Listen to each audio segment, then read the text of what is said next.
बाभुळगाव शहरातील इंदिरा चौकात व्यसनमुक्तीची होळी करण्यात आली.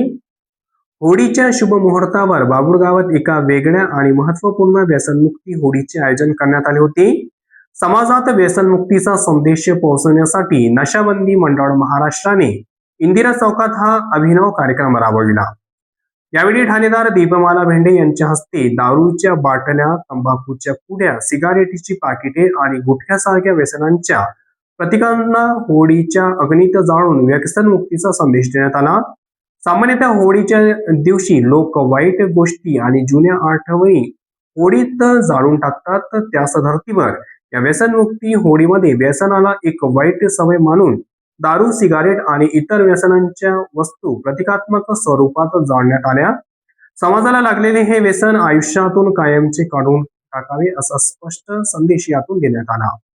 यावेळी ठाणेदार दीपमाला भेंडे यांनी मार्गदर्शन करताना सांगितले की व्यसन हे एक असे ग्रहण आहे जे व्यक्तीला, कुटुंबाला आणि पर्यायाने समाजाला पोखरून टाकतं. दारू, सिगारेट, तंबाखू, गुटखा यासारखी व्यसने केवळ आर्थिक नुकसानच करत नाहीत, तर आपले आरोग्य, नातेसंबंध, आई वडील आणि भविष्यही हिरावून घेतात. या व्यसनामुळे अनेक कुटुंब उद्ध्वस्त झाली आहेत. एका क्षणाच्या सुखासाठी आपण आयुष्यभराची किंमत मोजतो. त्यामुळे व्यसनाचा त्याग करून एक निरोगी आणि आनंदी जीवनाचा संकल्प करण्याचे आवाहन त्यांनी केले.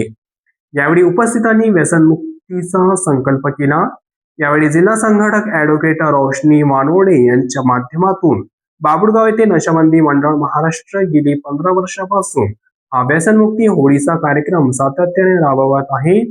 या उपक्रमामुळे समाजात अनेकांना व्यसनातून बाहेर पडण्यासाठी प्रेरणा देण्यात येते.